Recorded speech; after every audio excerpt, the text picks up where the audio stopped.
Very very good morning सभी को नमस्ते। एंड कल हमने फर्स्ट पार्ट डिस्कस करा था नीरज शर्मा का, और ये आज सेकंड पार्ट है। ठीक है, मैं थोड़ा सा इसको और डिस्कस करना चाहता हूँ इस चार्ट को। ठीक है, जो कुछ अगर मिसिंग रह गया है तो वो भी मैं इस चार्ट में बता दूँ। ठीक है, मैंने बोला कि 5 नंबर का लगन है, सूर्य का लगन है। ठीक है, तो स्वतंत्र विचारधारा है, किसी की सुनता है नहीं ये व्यक्ति। ठीक है, मैं ये बार बार रिपीट इसलिए कर रहा हूँ क्योंकि ये सच में ही ऐसा है।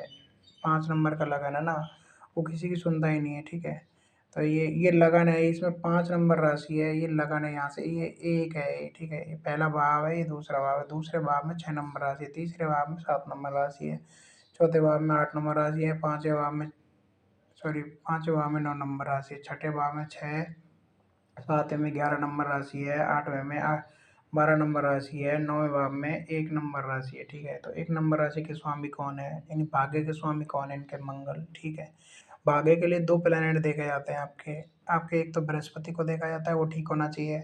और आपके जो लगन, किस लगन में अलग अलग, हर लगन में अलग अलग भाग्य के स्वामी होते हैं। ठीक है, तो इस लगन में जो भाग्य का स्वामी है ना, वो बुध है, सॉरी मंगल है।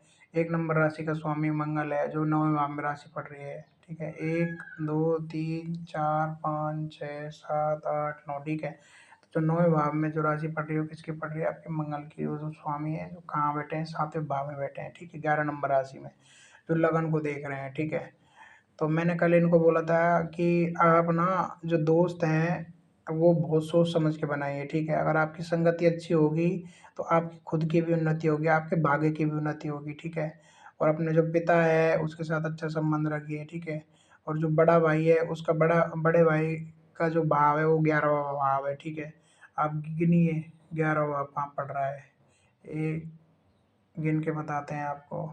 1 2 3 4 5 6 7 8 9 10 11। ठीक है, 11वां भाव है, 3 नंबर राशि है 11वें भाव में। ठीक है, 11वें भाव में 3 नंबर राशि है।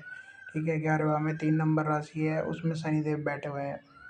ठीक है, तो इनका जो बड़ा भाई है वो शनि का स्वरूप है, वो इनका जो बड़ा भाई है। ठीक है, तो उसकी कोई भी बात है उसको इग्नोर नहीं करना है, उनकी बात को समझना है, वो भले के लिए ही बोल रहे हैं, आपके भले के लिए ही बोल रहे हैं। ठीक है, समझ आ रही है आपको बात मेरी। और 3 नंबर राशि के जो स्वामी है वो बुध है। ठीक है, तो वह जो इनका जो बड़ा भाई है ना, वो इनके करियर को बहुत बड़ा प्रभावित कर सकता है। ठीक है, क्योंकि वो जस्ट पिछले भाव में 2 नंबर राशि में बैठा है, बुध है वो। ठीक है, तो मैं इसलिए बोल रहा हूँ कि जो बड़ा भाई है उसकी जो सलाह है उसको कभी भी इग्नोर नहीं करना है। ठीक है, और 10वें भाव में 4 प्लेनेट बैठे हुए हैं इनके। ठीक है, राहु, शुक्र, बुध और सूर्य। ठीक है, 4 प्लेनेट किसी के 10वें भाव में बैठे, तो इसका मतलब है कि अच्छा खासा 10वां भाव बली है इनका।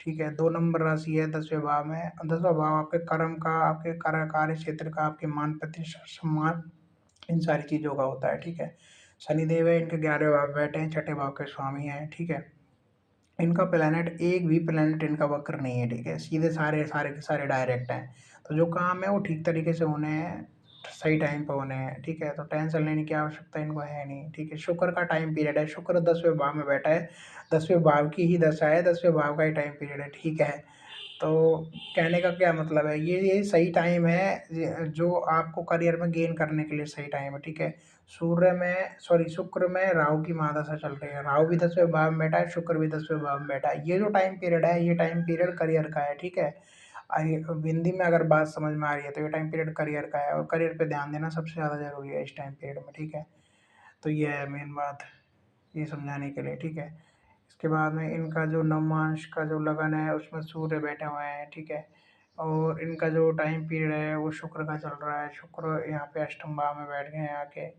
ठीक है, तो मैरिज को लेके तो इतना प्रॉब्लम है नहीं। ठीक है, अष्टम भाव में भी शुक्र इतना बुरा नहीं है कह सकते, क्योंकि अष्टम भाव में अगर शुक्र है तो इसका मतलब क्या है कि हो सकता है आपका पार्टनर है वो आपकी हेल्प करे फाइनेंशियली, हर तरीके से आपको सपोर्ट करे। बहुत मतलब पॉजिटिव रिजल्ट भी देखने को मिलते हैं शुक्र के अष्टम में होने से।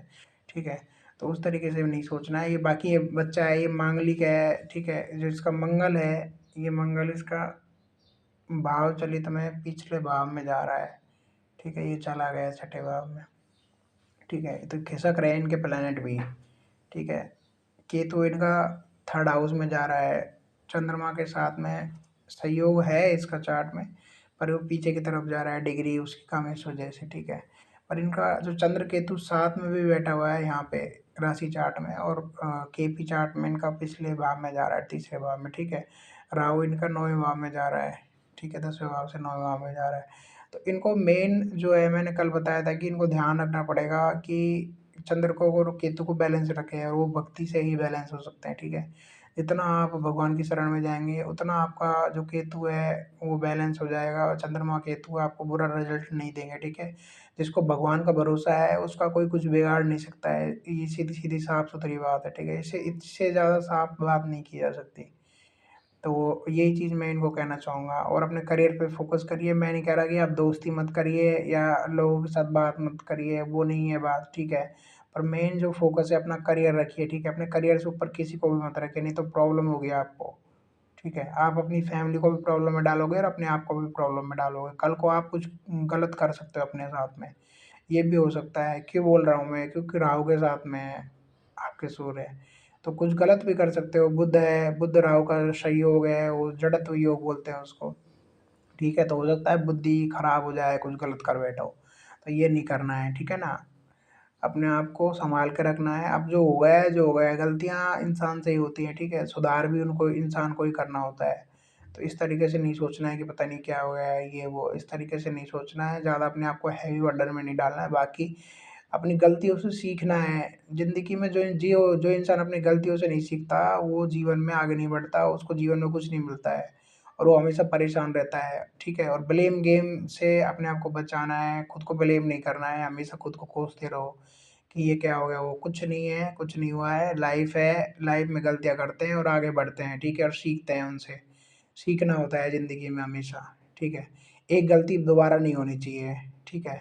वो गलती दोबारा नहीं होनी चाहिए जो गलती आपने करी है। अपने करियर पे फ़ोकस करिए, अपने करियर पे फ़ोकस करने के बाद में अपना आपका जैसे ही करियर सेटल होगा, मैरिज के लिए सही टाइम पीरियड है आपका। मैंने बोला शुक्र में गुरु का टाइम पीरियड अच्छा है मैरिज के लिए, ठीक है। उससे पहले अपने करियर का फाउंडेशन बनाइए, करियर को सेटल करिए, जिससे कि आपको शादी में दिक्कत नहीं आए, क्योंकि शादी में सस्टेन करने के लिए भी तो आपको मनी की, जॉब की, पैसे की, इन सब चीज़ों की ज़रूरत पड़ती है, ठीक है। लोग तो मतलब ज्योतिष को ऐसे समझते हैं कि ज्योतिष तो मतलब कोई जादू टोना है या कोई छड़ी है जो घुमा देंगे और चीज़ें ठीक हो जाएँगी, ऐसे नहीं है। आपका जो कर्म है ना, वो आप ही को भोगना पड़ता है, ठीक है? कोई और नहीं भोगता उसको। तो ये चार्ट मैंने डिस्कस करा है थोड़ा-सा, और कि इसको थोड़ा और इनसाइट मिले, थोड़ा और इसके लाइफ़ में कुछ पॉज़िटिव मैं ऐड ऑन कर सकूँ। तो थैंक यू सो मच।